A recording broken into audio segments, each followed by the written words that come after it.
If you could somehow count all the books that have been written on what it takes to be successful, the number would be astronomical. A significant number of those books, including several I have written, emphasize the importance of taking action on the ideas and opportunities that present themselves in life.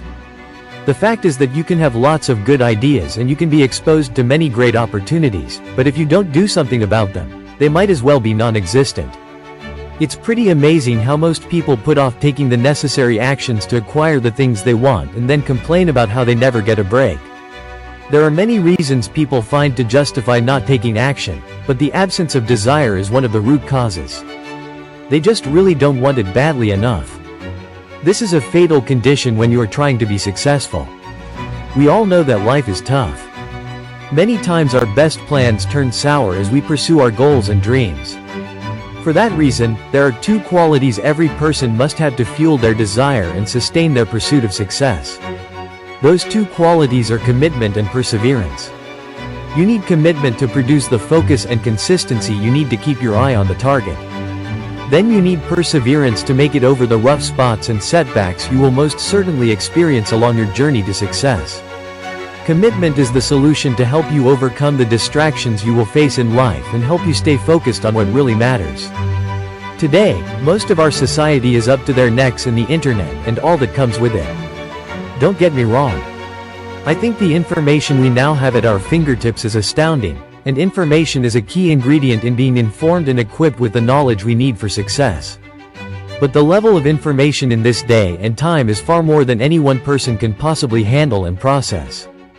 You might say we live in a time of information overload.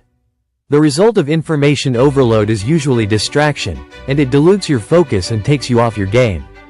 In golf, if you take your eye off the ball, you will flub it, top it, slice it, hook it, or maybe miss it entirely. Information overload has the same effect. It can cause us to take our eye off the small things we need to consistently do in order to get the results we need. Commitment is about binding ourselves to a specific course of action. People who are committed realize that they have to do specific things to get specific results, and they know the results they want. Simply stated, commitment which is fueled by desire helps us stay on track to achieve our goals and ultimately win. Many of you may have heard me tell the story of how I was a boxer earlier in life, but I had to quit because of my hands. The referee kept stepping on them. When Muhammad Ali fought George Foreman in 1974 for the heavyweight championship of the world, he used a strategy he called rope-a-dope. Ali leaned on the ropes, covered his head, and let Foreman pound on him for 7 rounds in hopes that Foreman's superior strength and punching power would be exhausted and make him vulnerable to Ali's speed and quickness.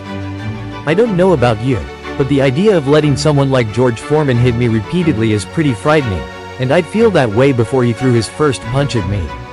After he actually started pounding on me, I might have second thoughts about maintaining the strategy. But Ali did maintain the strategy, and it paid off for him in round 8 when Foreman was so worn out from pounding on Ali he could hardly hold his arms up.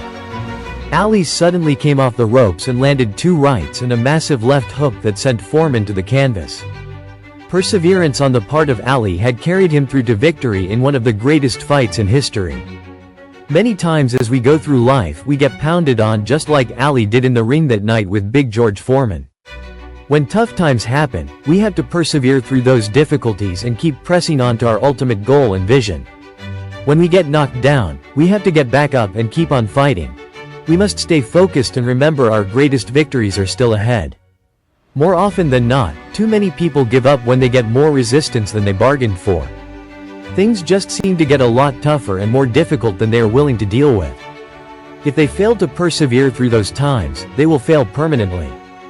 If you don't finish something, it won't be complete, and until something is completed, it isn't finished. Much about success is just the result of simply the ability to follow up, follow through, and finish what we started. You're not beaten by being knocked down. You're only beaten if you stay down. Personally, I believe I quit my sales career, in my own mind, more times than anybody who will ever read this book has thought about quitting. It was discouraging to be broke, in debt, uncertain of what I was doing, and not really knowing from one day to the next whether I would sink or swim. It's times like that when faith, hope, courage, dedication, and persistence are of the utmost importance.